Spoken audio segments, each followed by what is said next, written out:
it's Nina. Thanks so much for joining me today. Today I have a fun interactive card to share with you featuring scratch-off stickers. These are really popular right now, and I have a fun way to use die cuts with your scratch-off stickers to create some really fun and unique scratch-off sticker shapes. First, I want to show you the stamp set that we're going to be using in our card today. This is the Hedgehog Hollow stamp set from Newton's Nook. This is a brand new stamp for their August release, and I absolutely love how adorable these hedgehogs are. Hedgehogs are one of my favorite animals, so this is definitely totally up my alley, and I couldn't wait to use it. I'm going to stamp this with my Misty stamping tool in some Simon Says Stampin' 10's black dye ink. That's because I want to do some Copic coloring. So here you can see I've got my Copic markers, and I'm going to go ahead and start coloring in the images.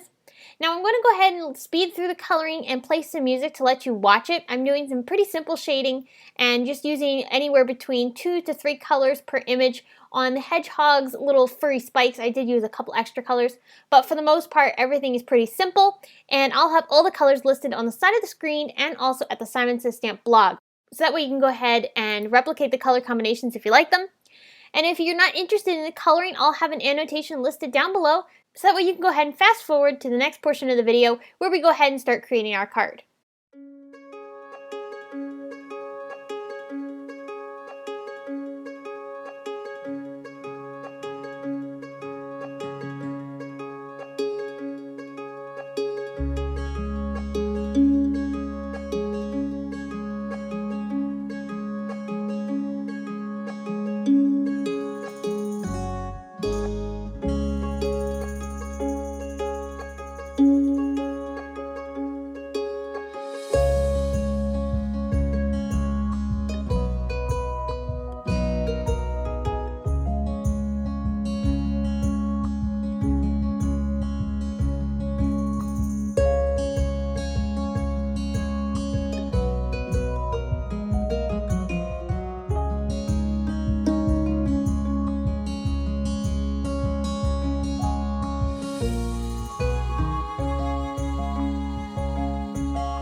Okay, so now that we've just about finished up our coloring, it's time to go ahead and start working on the scene for our card.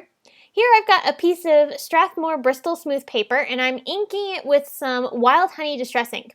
And I'm going to be creating this for my background sky. I want this to be kind of like an autumn scene.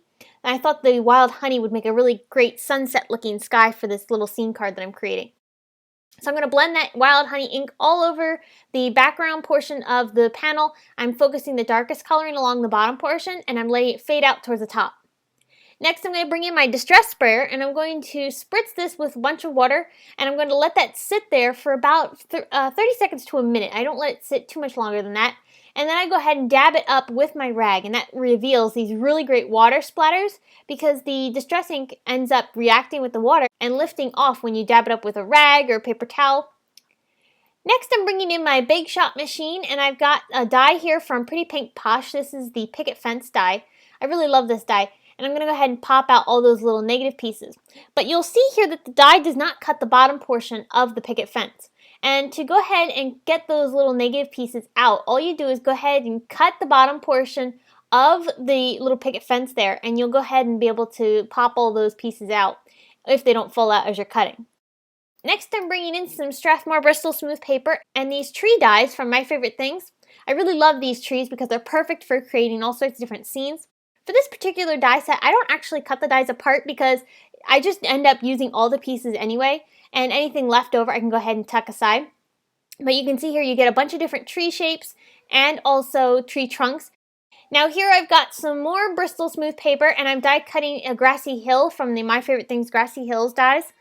And I'm going to start inking that grassy hill die with some crushed olive distress ink.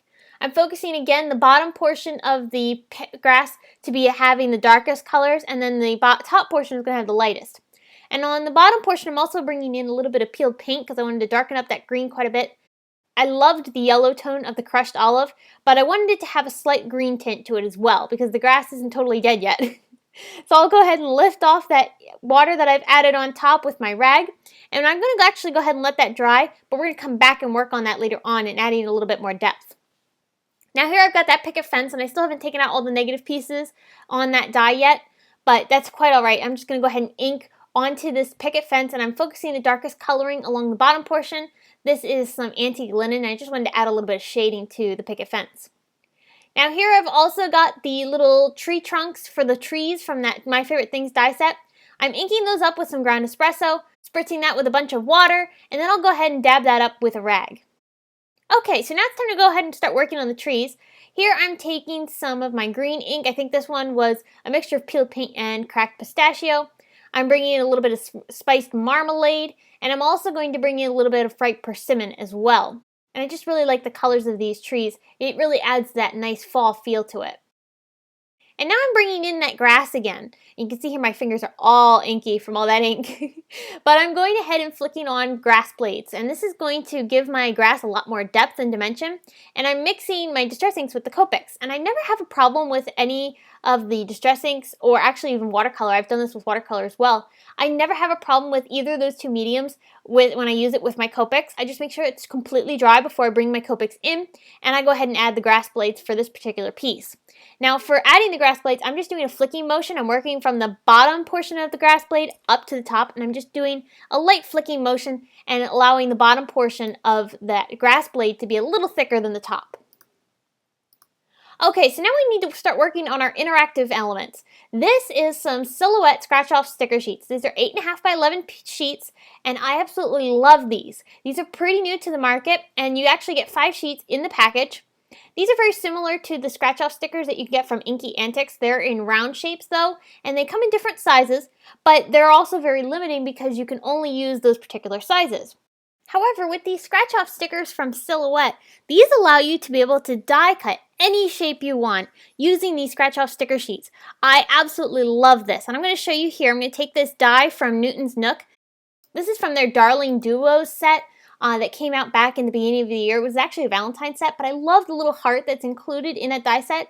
The die set just includes a bunch of different little hearts, and one of them has these really cute stitching lines, and then there's also a love die included in the set as well. And I'm just going to die cut this larger heart with the stitching lines in my Big Shot machine using the sticker sheets. And you can see it creates this perfect heart die shape that I can use as a custom scratch-off sticker to be able to hide the sentiment on my card.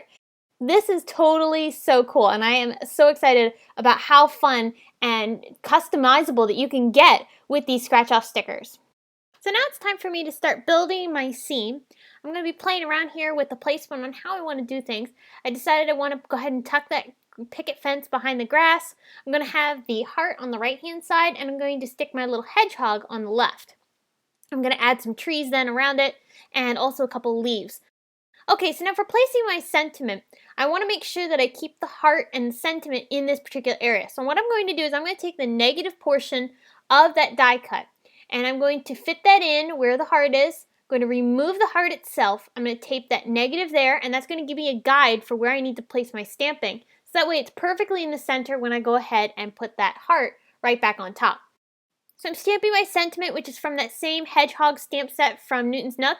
I stamped it in dark chocolate Simon ink, and I'm going to go ahead and remove the backer sheet of my little scratch-off sticker, place it right down inside that negative, and that negative allows me to get that heart right in the perfect place. It's a really great trick on making sure that you get that scratch-off sticker in the exact spot every time. Next, I'm going to go ahead and start building the rest of the pieces. Here I've got the grass. I'm going to pop that up with some foam tape along the bottom portion of my card.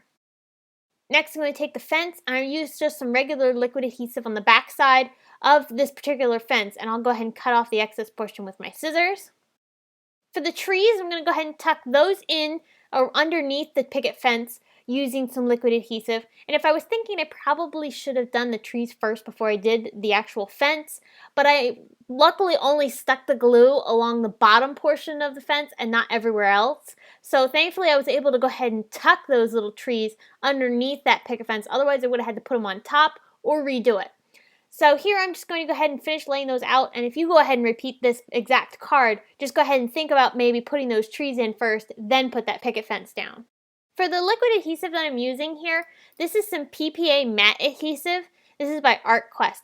And I get a lot of questions about what kind of bottle I use for the liquid glue. This is actually a quilling bottle that you can use for like paper quilling. This is an art hobby that is also really fun. I actually did that for quite a while. But what I use is that quill bottle has that really nice fine tip to it. So I just refill from the large PPA matte adhesive bottle into the small quill bottle, and that allows me to get that nice fine tip on my nozzles. I'm going to go ahead and link to something similar that I use down in the video description and also on the Simon Says Stamp blog, so go ahead and check that out. Now moving on back to the card, I popped up the little hedgehog with some foam tape. And now I'm adding the little acorn and some mushrooms. I ended up coloring a few extra mushrooms, but I'm just adding those with some liquid adhesive onto the card as well. So after I've gotten that far, I decided, oh, you know what? I needed to add some leaves. So here I'm taking this really fun stamp set from Lawn Fawn. This is actually one of their newest stamp sets, Jump for Joy. And I'm going to go ahead and color in some of the leaves from that stamp set using my Copic markers. I use the same colors that I used in the rest of the scene. And I'm just going to quickly color those in with 2 shades each. And that'll allow me to add some leaves onto my scene to kind of fill it in and give it that more fallish feel. I also did die cut these leaves with the coordinating dies, which you can get for the Jump for Joy stamp set, which I always love about Lawn Fawn stamps, that they make dies for everything. Okay, so now that I've gotten all those colored in, I'm popping them up off of my card using some foam tape. I also attached the card down to a Kona Coffee cardstock base that I made from Simon Says Stamp cardstock. I really love that dark, rich chocolate color of this Kona Coffee cardstock. Thought it matched well with the coloring that I used in the hedgehogs. So my card is almost finished at this point, but now I need to add the sentiment to let you know that you need to scratch off this little heart to be able to find out what the really cute sentiment is underneath the heart. So I'm taking the new Simon Says Stamp It's New Secret stamp set. I'm taking a piece of scrap vellum here that I actually had done on a previous project and never ended up using. But it was perfect size for the sentiment, and I'll go ahead and stamp that with some Simon Says Stamp clear ink, heat emboss it with some white embossing powder, and then I'll go ahead and fussy cut that sentiment out so that way I can go ahead and use some temporary adhesive to attach it onto our little heart. And this just allows the recipient to have a little note that kind of tells you, hey, scratch here, you're going to find something cute. So I think that this turned out really, really fun, and I love these scratch-off stickers. I think you'll really enjoy getting to use those as well on your next upcoming projects. Also check out the stamp set from Newton's Nook Designs. It is adorable, and they also came out with a bunch of other new stamp sets that I'll also have linked in the video description and also on the Simon Says Stamp blog. You can check those out as well. So Newton's Nook always comes out with something fun. I just love seeing their new stamps each month. So I hope you've enjoyed and got some fun inspiration on creating some cute scratch-off stickers and also a fall-themed scene card. If you have any questions, please leave them in the comment section below. And be sure to subscribe to our YouTube channel where you can get weekly inspiration right here. Thanks so much for watching. Be sure to give this video a big thumbs up, and I will see you again soon.